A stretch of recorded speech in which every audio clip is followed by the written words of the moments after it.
eu estou recebendo aqui Mário Augusto. Tudo bem? Muito prazer recebê-lo aqui. Bom dia, Boa prazer enorme. tarde já, Boa meio-dia e 4 agora, né? Então, boa tarde. Apesar de a gente ter almoçado ainda. Não almoçamos, eu pelo menos não. Eu também não. Para nós é bom dia ainda. Né? Então é bom dia. E uma parte do Brasil aí que ainda são 11h04. Bom dia, né? Aliás, tem até lá no Acre, que é 10 horas da manhã ainda, né? E agora nós vamos conversar sobre os desafios para a diretoria do CODERV. Você assume como presidente. Sim. Primeiro, o CODERV é o Conselho de Desenvolvimento Econômico de Rio Verde. É um conselho formado, esse ano está completando 10 anos. Começou a ser sonhado aí por volta de 2013, 2014, mas oficialmente foi fundado em 2015, então esse ano 10 anos. Esse conselho, ele se baseou num conselho de Maringá, que é do CODEM de Maringá. É um conselho que já existia, que servia de modelo e no início o pessoal de Rio Verde foi, conheceu o modelo e trouxe esse modelo de conselho. O que é o conselho?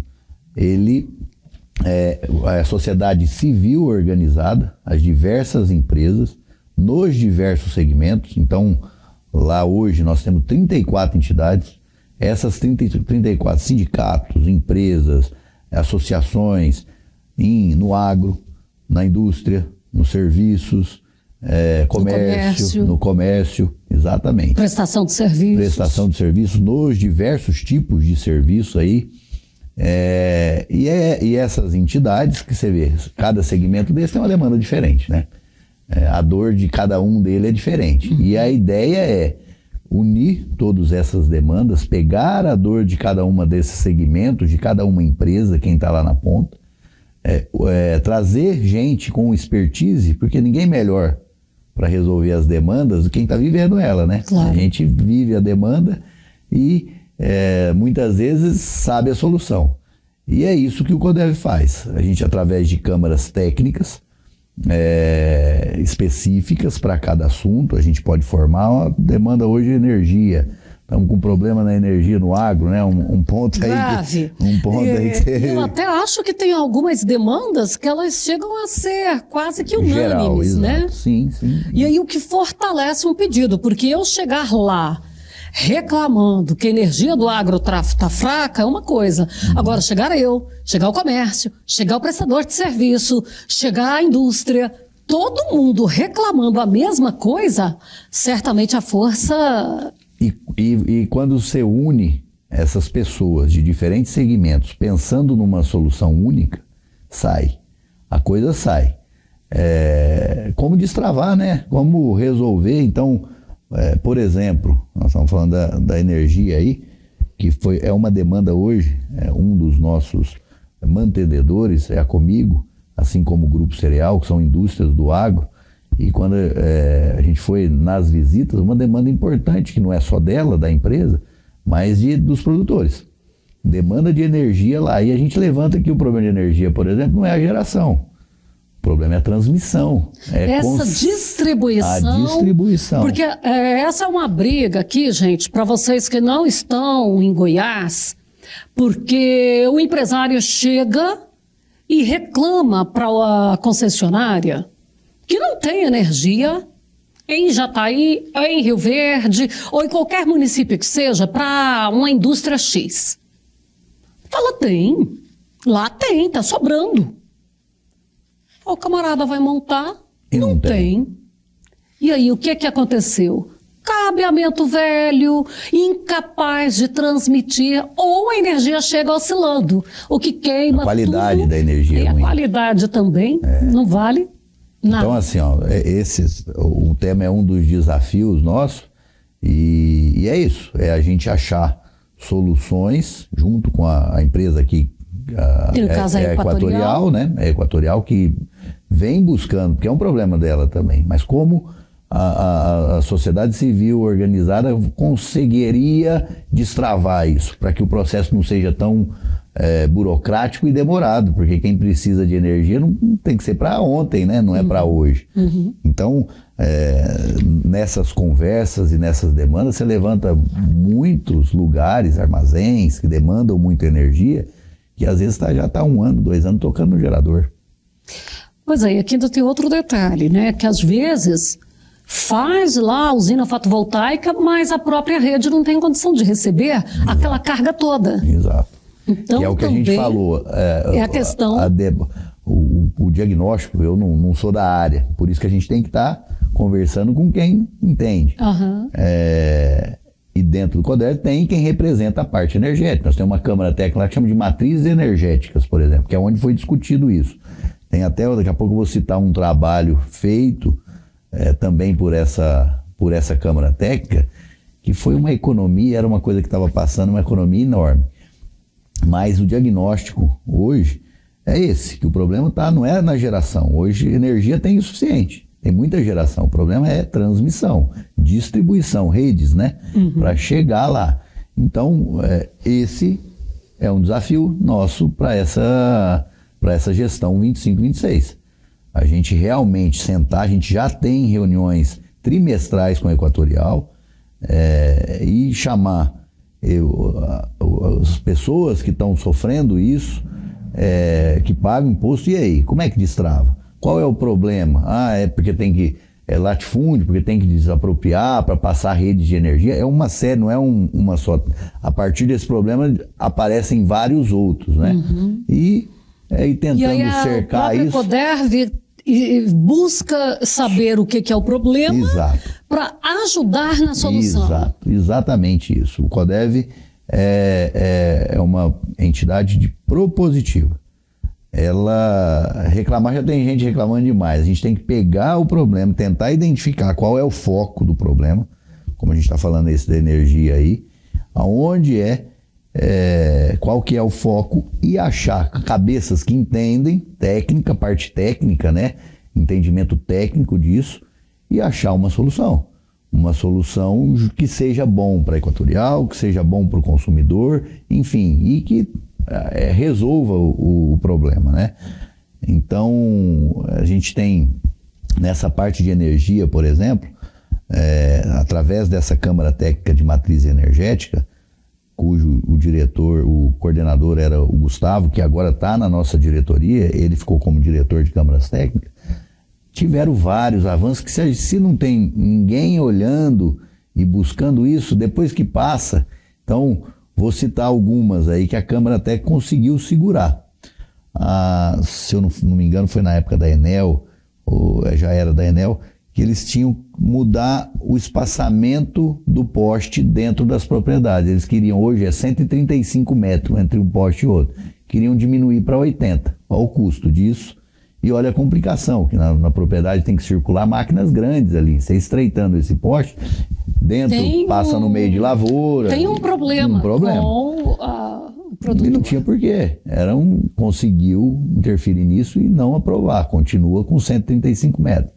Tinha uma outra normativa que ia ser colocada também, que a empresa de energia levaria a energia, mesmo de alta tensão, até a porta da fazenda. Da porta da fazenda até a unidade consumidora era responsabilidade do produtor, ia ser responsabilidade do produtor.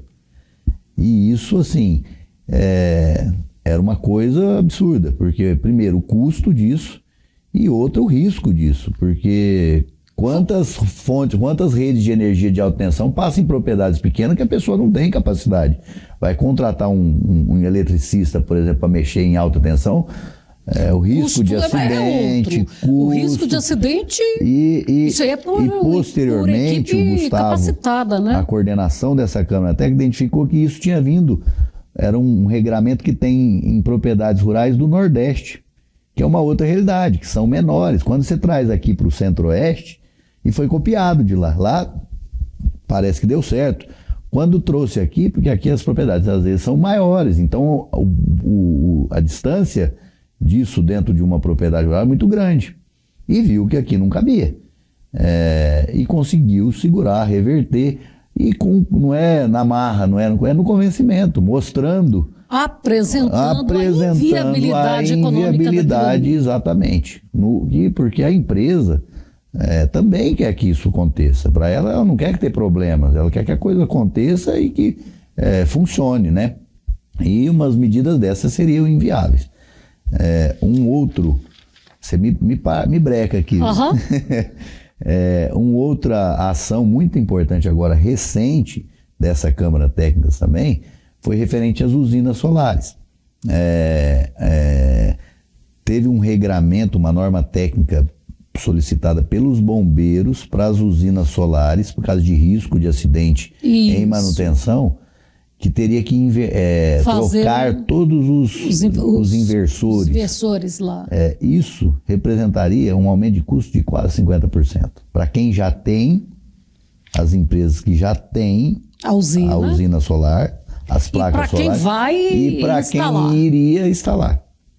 Então, assim, na hora que as empresas que comercializam placas solares dessa empresa viu isso, entendeu que se tornaria inviável o negócio, através do CODERV, através da Câmara Técnica, levantou todos os pontos e começou a articular, inclusive com os bombeiros, que foram e foram mostrando que era.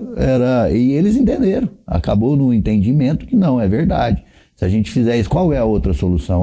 Se a gente fizer aqui, não vai ter esse impacto econômico, não vai ter. E dá certo do mesmo jeito, que seria para a segurança deles. A segurança claro, tanto dos bombeiros quanto de quem está ali numa empresa que acontece um sinistro. É assim que funcionam as coisas lá dentro. As demandas a gente tem, fica monitorando, temos assuntos legislativos, então para ver o que está sendo passado em câmaras municipais, na Câmara Estadual e nas federais, tentando de forma propositiva achar melhores soluções que atendam o coletivo daquele segmento ou de vários segmentos. Você vê essa da usina solar, pega todos os segmentos, pega indústria, pega o agro, pega comércio. Então, de casa não entrava nele, era só empresas, entendeu? Então, esses são alguns exemplos. Nesses 10 anos tem vários dessa forma aí, diversos. Na forma de resíduo, agora uma outra ação que foi muito importante. E assim, como é que vocês trabalham? Mas como é que faz? As empresas e entidades lá, lembrando, né, o trabalho de toda a diretoria, toda a Câmara Técnica, todo gratuito, não é voluntário, um trabalho voluntário. A gente não recebe, não tem salário, não. Não tem, pelo contrário, paga, viu? Porque tem que pagar uma viagem, uma coisa, sai do bolso. Hospedagem, alimentação.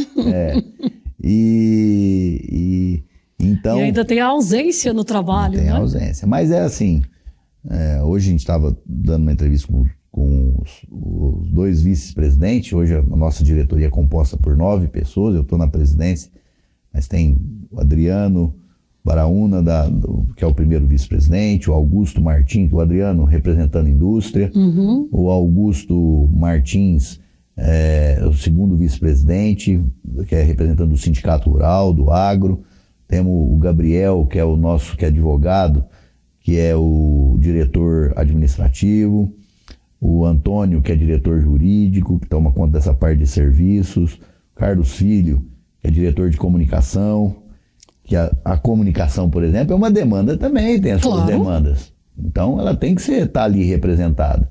De repente, a demanda da comunicação é igual a de outras. Mas aqui nós ficarmos sem energia, o que eu vou precisar fazer? Temos ainda a Ana Rosa, que é a nossa diretora financeira, esquecendo o Gustavo, diretor de câmaras técnicas, e o Valtinho, que é nosso diretor consultivo.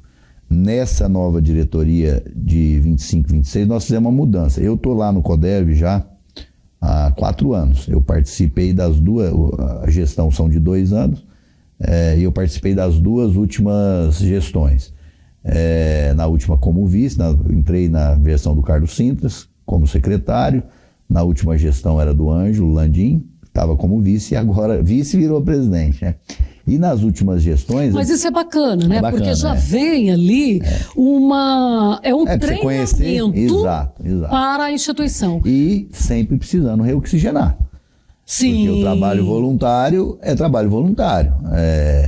E isso, cabeças novas, reoxigenação, tanto de diretoria. Então, para terminar, nas últimas diretorias éramos 5. E a gente conseguiu fazer uma mudança no estatuto e essa diretoria a gente passou para 9 diretores, justamente pensando nessa maior representatividade dos setores ali dentro.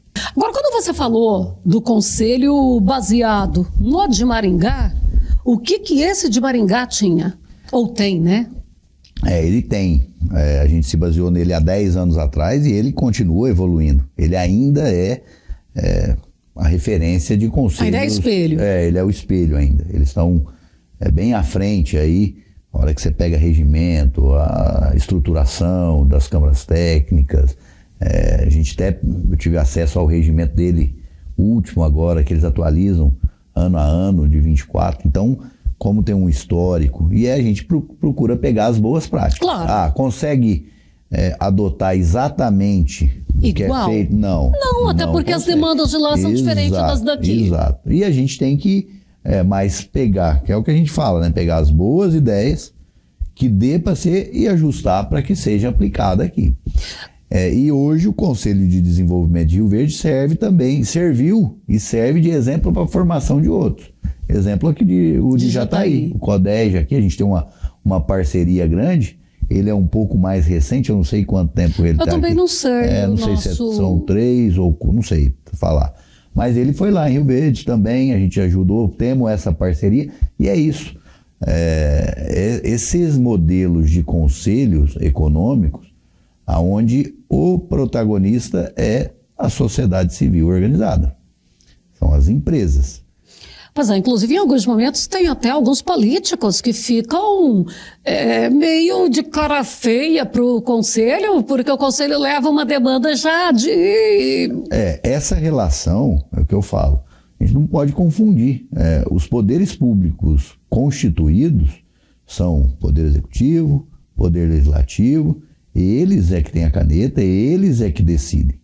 Então, que eu falo que nesses 10 anos a gente amadureceu muito isso lá em Rio Verde. Inclusive existem situações em que o prefeito chama o conselho para indicar o secretário, hoje a gente indicar trabalha, um nome, né? A gente trabalha em conjunto e esse aperfeiçoamento tem que acontecer cada vez mais. Está mudando a gestão municipal e estamos sentando com o Poder Executivo, sentando com o Poder Legislativo. Não tem, para ajudar, não pode confundir os papéis. O CODEV não pode querer... ser executivo. Exato, não pode querer exercer um papel que não é dele. E isso a gente está bem consciente e esse amadurecimento vai tendo. E essa relação com os poderes públicos constituídos, ela tem que ser muito bem definida. É um conselho apartidário, não se entra política lá dentro, porque a partir do momento que você coloca a política, vira... Não dá certo mais. A todo momento você fica tentado usar de forma política, mas não deve ser. Esse é um desafio, né? É um desafio de ter uma boa relação e também com o papel sempre propositivo, Fabélia. O CODEV não é para fiscalizar, a gente tem entidades próprias para fiscalizar, então tem, por exemplo, o observatório, que a função dele é fiscalizar. Do CODEV não, do CODEV é propor ideias e soluções. Se serão acatadas ou não... É com o executivo, com o legislativo. E aí é a história que você acabou de falar aqui, de convencimento. É realmente um bom convencimento? Realmente vai ser bom? Aí fica a critério dos poderes executivos constituídos democraticamente, que a gente tem que respeitar isso. E o CODEV tem todo o respeito por esse pessoal, porque quem coloca o nome lá para um cargo eletivo também não é fácil. E ali tentar argumentar e propor que aquilo ali seja uma boa solução, como a gente já conseguiu aí em diversos setores. Mário, Nosso tempo está esgotado. Oh, que pena. Passou rápido. Passou muito rápido. Meio-dia e 29, já quase 30. Eu quero te agradecer, tá? E a gente vai continuar, a gente vai fazer outro bate-papo desse, porque é muito bom. Vamos sim. A gente Parabéns para vocês, boa sorte com essa diretoria e conte com sucesso no campo. Obrigado, Fabiola. Obrigado pelo espaço. O CODERV está lá aberto para a TV Sucesso, para o programa Sucesso no Campo. E muito obrigado aqui pelo espaço para a gente estar divulgando. E o que você precisar, e quando a gente precisar, a gente bate aqui na porta também.